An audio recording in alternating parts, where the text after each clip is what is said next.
Assalamualaikum warahmatullahi wabarakatuh. Good morning to all my students. Alhamdulillah, we can meet again in this beautiful occasion. Today we are going to learn about new material, which is imperative sentence. But before we start our lesson, let's recite Al-Fatihah so that our meeting today will be full of blessing from Allah Subhanahu wa Ta'ala. Al-Fatihah.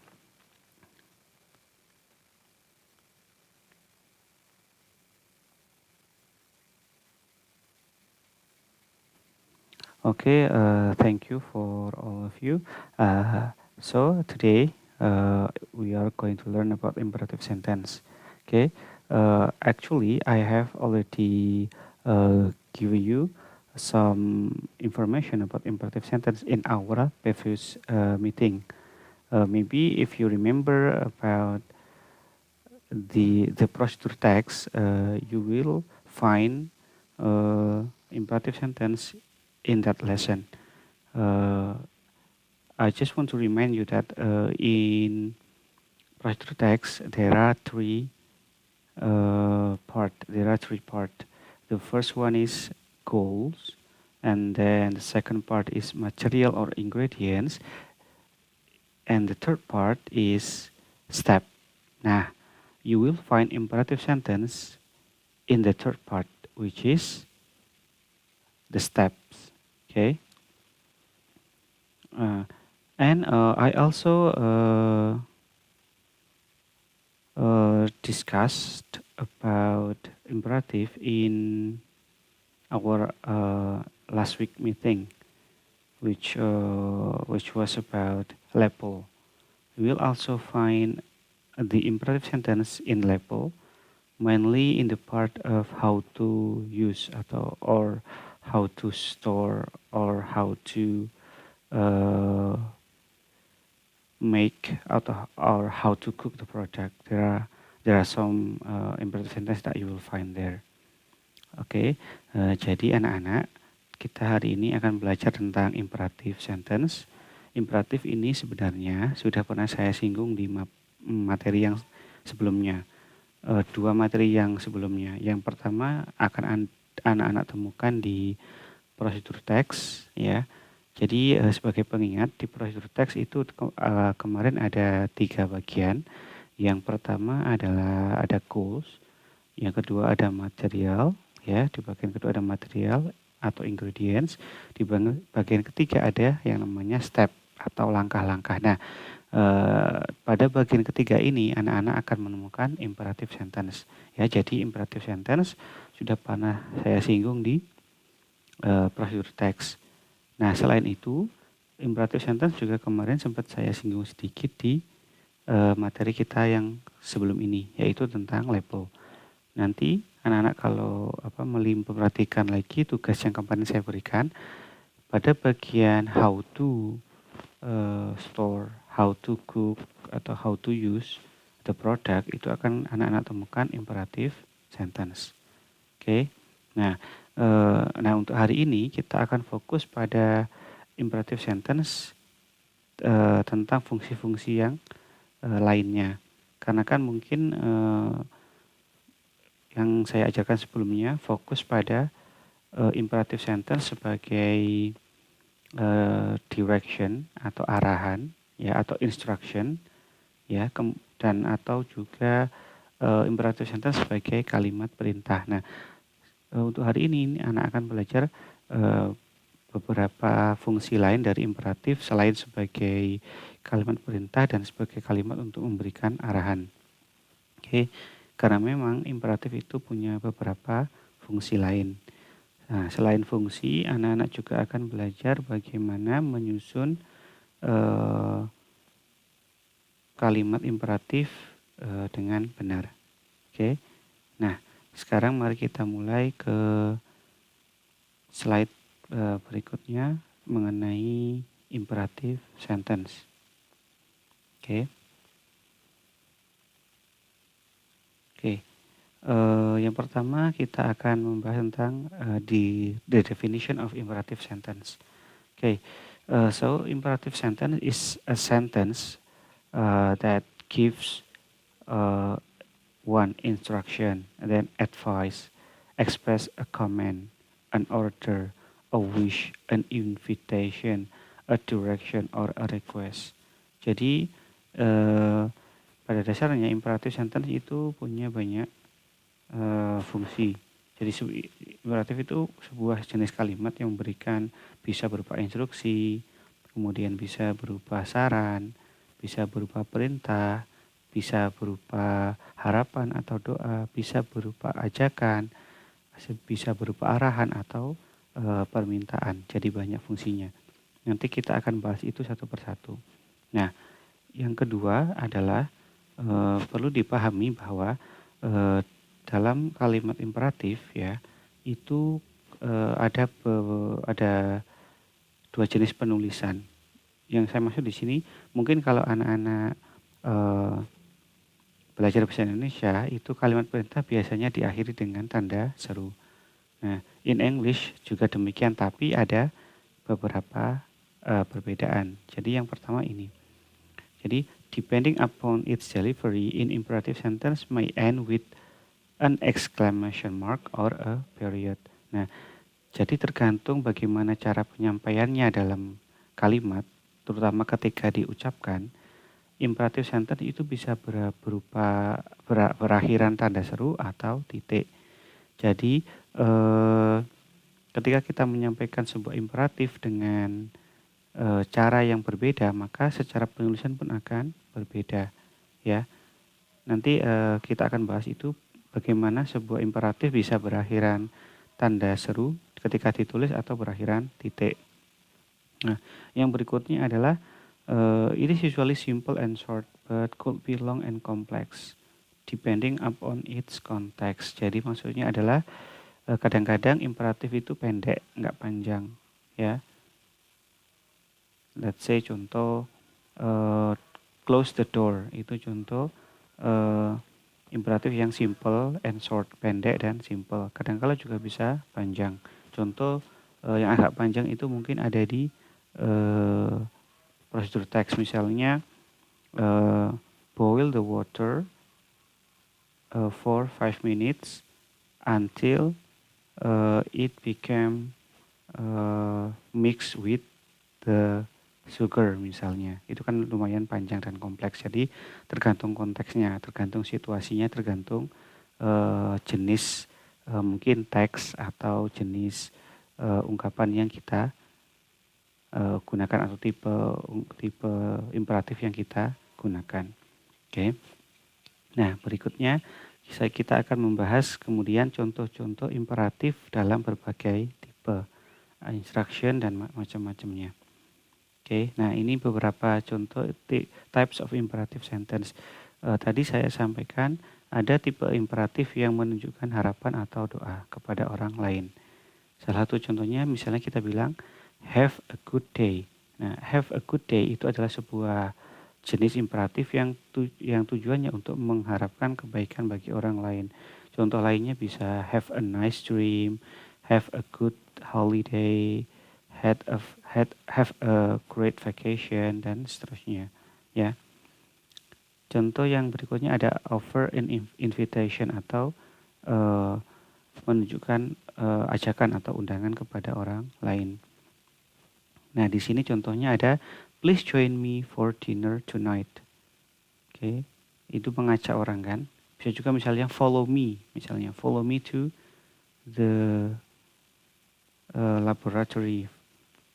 Please follow me to the library misalnya bisa. Ya, jadi contoh lain bisa pakai misalnya join me atau follow me. Terus kemudian ada share a comment or request. Maksudnya berupa kalau ini adalah tipe imperatif yang menunjukkan perintah atau istilahnya permintaan. Nah, nanti perintah dan permintaan secara praktikal itu secara prakteknya itu mungkin secara kalimat nanti sama tapi nanti delivery atau pengucapannya bisa berbeda, ya. Nanti kita bahas di berikutnya. Oke. Contohnya di sini stop beating the dog. Stop beating the dog. Ya, ini contoh imperatif yang tujuannya share a comment or request.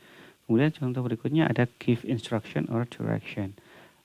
Kalau di sini ada let him cool and then ask about the incident. Ini contoh kita memberikan instruksi supaya misalnya orang tenang dulu baru kita tanya. Contoh lain yang lebih familiar dengan anak-anak mungkin yang ada di prosedur teks itu contoh instruction atau direction. Selain itu juga yang ada di label kemarin, ya seperti itu. Itu beberapa contoh. Slide berikutnya juga beberapa contoh imperativeness dalam daily use. Ya dalam sehari-hari mungkin anak sering pakai imperatif, cuma mungkin anak-anak belum sadar aja itu bahwa itu adalah imperatif, entah dalam bahasa Inggris, entah dalam bahasa Indonesia atau bahasa Jawa. Oke. Contoh advice, ya contoh yang pertama ada advice. Tadi kan fungsinya juga ada advice kan. Nah, ini contoh advice. Consider vegetables over meat. Ini misalnya contoh anak-anak lagi bingung mau masak pakai misalnya vegetables atau meat, kemudian minta saran kepada seseorang. Ya, nah seorang bisa pakai imperatif untuk menunjukkan sarannya. Contoh lain misalnya anak-anak ketika mengerjakan sebuah tugas dari saya, kemudian anak, Pak ini ditulis misalnya pakai pulpen atau pensil, Pak. Saya bisa pakai imperatif untuk menunjukkan saran. Bisa misalnya please use pen over pencil misalnya. Nah, itu contoh advice. Oke. Nah, yang berikutnya ada direction. Misalnya contoh ada beberapa direction atau arahan yang bisa disampaikan dengan imperatif. Contoh di sini pakai leave this luggage at the gate. Nah, itu arahan kan. Atau misalnya ada arahan yang paling gampang mungkin ketika misal contoh ada seseorang yang menanyakan tentang alamat atau tempat lokasi dari suatu tempat. Anak bisa pakai imperatif untuk sebagai direction. Contoh misalnya ada seseorang tanya, can you tell me where is Hadijah Junior High School? Nah, kemudian anak bisa menjawab misalnya go straight, turn left, and then turn right. Nah, itu contoh imperatif pakai yang tipenya direction atau memberikan arahan, bisa seperti itu. Nah, contoh berikutnya order. Nah, come here, check this document and give me your opinion. Kemudian ada put it down now, comment. Kemudian please clean your room atau request. Nah, sekarang kita bahas apa bedanya order, comment atau request. Ya, jadi bedanya order, comment dan request. Kalau order itu perintah tapi sifatnya netral, ya. Jadi tidak ada ekspresi marah, tidak ada ekspresi misalnya tidak secara penyampaian tidak ada intonasi nada yang tinggi seperti itu, biasa aja. Ya. Kayak misalnya Anda mengajak teman Anda untuk pergi ke kantin misalnya. Follow me to the canteen, itu kan gak ada nada, biasa aja kan, normal gitu, standar. Nah, kalau komen ya itu perintah tapi ada kesan tegas ya. Nah, ketika ditulis biasanya pakai tanda seru. Ini untuk menunjukkan bahwa imperatif yang disampaikan itu berupa komen. Contohnya bagaimana, Pak? Ambil contoh. Misal di kelas saya ada satu anak yang misalnya tidak mau duduk, jalan terus. Mungkin pertama saya akan pakai request dengan sopan, pakai please. Misalnya Alan, please sit down. Nah, pakai request. Nah, misal kok dalam konteks situasi itu Alan tetap jalan aja nggak mau duduk, maka bisa berubah jadi komen. Saya sampaikan dengan nada yang lebih keras. Alan, sit down. Sudah nggak pakai please lagi. Nah, kalau request itu permintaan perintah tapi lebih sopan. Nah, sopannya bagaimana, Pak? Biasanya diawali dengan please atau diakhiri dengan please. Ya, seperti itu. Tapi tetap poinnya biasanya yang membedakan adalah bagaimana kita menyampaikan. Jadi maksudnya ketika kita menyampaikan apakah dengan nada yang keras, ada indikasi misalnya emosi atau marah. Nah, kalau sudah ada seperti itu bisa jadi itu adalah imperatif yang tipenya komen. Kita memberikan perintah dengan keras gitu ya. Seperti itu. Jadi itu yang membedakan. Makanya tadi di sini depending upon its delivery, an imperative sentence may end with an exclamation mark or period. Jadi kalau cara penyampaiannya dengan keras, dengan tegas, itu akan diakhiri dengan tanda seru, menunjukkan bahwa itu adalah komen. Kalau dengan titik lebih netral. Jadi kalau kalimat imperatif dengan titik netral, tidak ada emosi atau tidak ada ketegasan di situ. Biasa gitu ya, normal. Oke. Nah, kemudian kita akan belajar bagaimana cara membuat kalimat imperatif dengan benar. Oke. Nah, sekarang masuk bagian how to make an imperative sentence. Sebelum ke sana, saya akan menyampaikan bahwa imperatif itu ada dua jenis secara susunan kalimat atau secara bentuk kalimat. Yang pertama ada imperatif positif, yang kedua ada imperatif negatif. Ya, jadi ada dua, positif dan negatif. Nah, sekarang kita bahas dulu bagaimana kita membuat kalimat imperatif yang bentuknya positif. Oke. Ketika kita membuat imperatif bentuk positif, selalu gunakan verb 1. Ya, selalu gunakan verb 1. Kemudian ada objek, kemudian ada komplement. Oke. Nah, perlu diingat anak-anak bahwa imperatif itu tidak selalu mengandung objek, tidak selalu mengandung komplement. Jadi nanti tergantung penggunaannya. Nanti akan kita bahas itu. Tapi sekarang saya akan berikan contoh bagaimana sebuah imperatif positif itu mengandung 3 elemen. Ada verb 1, ada objek, kemudian ada komplement. Ingat ya, saya ingatkan komplement itu bisa berupa keterangan waktu, keterangan tempat, atau keterangan cara. Adverb of time, adverb of place, adverb of manner. Bisa ya. Contoh kalimat pertama ada close the door quietly. Close verb 1, the door adalah objeknya, quietly adalah komplement. Ini quietly contoh komplement berupa adverb of manner atau keterangan cara. Contoh kedua, answer the question correctly. Ini mungkin kalimat ini sering Anda temui, anak-anak temui di soal. Ketika misalnya soal bahasa Inggris biasanya ada perintah seperti ini. Answer the question correctly. Answer verb 1, the question sebagai objek, kemudian correctly sebagai komplement. Nah, ini contoh imperatif positif yang mengandung 3 elemen. Apakah ada Pak imperatif yang hanya mengandung verb saja, imperatif yang hanya terdiri dari verb dengan komplement atau verb dengan objek saja? Tentu ada. Oke, kita akan kembali ke slide sebelum-sebelumnya untuk melihat jenis tipe imperatif positif yang terdiri atas objek, terdiri atas verb 1 dan objek saja, atau verb sama komplement saja. Oke. Ini contoh, beberapa contoh yang saya sampaikan tadi. Nah, coba lihat contoh di contoh yang ketiga, ada kata come here. Come here, ini contoh imperatif positif. Nah, coba perhatikan. Tadi kan kalau imperatif ada verb 1, kalau lengkap ya elemennya ada verb 1, objek ada komplement. Sekarang kita lihat di sini, come here. Nah, come here di sini ada verb 1 yaitu come. Kemudian ada here. Here ini adalah keterangan tempat, ke sini, ya kan? Jadi ini adalah contoh imperatif yang terdiri dari 2 elemen. Ada verb 1 kemudian ada komplement. Ini benar ya karena sesuai dengan konteksnya. Ya. Contoh berikutnya, check these documents. Ini juga contoh imperatif ya. Contoh imperatif. Cuman di sini tidak mengandung komplement. Contohnya ini ya.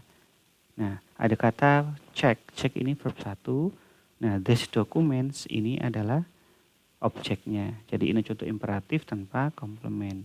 Jadi kita bisa membuat imperatif dengan elemennya lengkap, bisa juga tidak. Tergantung ya kebutuhan saja gitu ya kira-kira. Oke. Kalau contoh ini Pak, bagaimana? Leave this luggage at the gate. Leave this luggage at the gate itu imperatif yang elemennya ada 3. Ya. Leave verb 1, this luggage itu objeknya, at the gate adalah komplement. At the gate adalah keterangan tempat di gate kan gitu ya.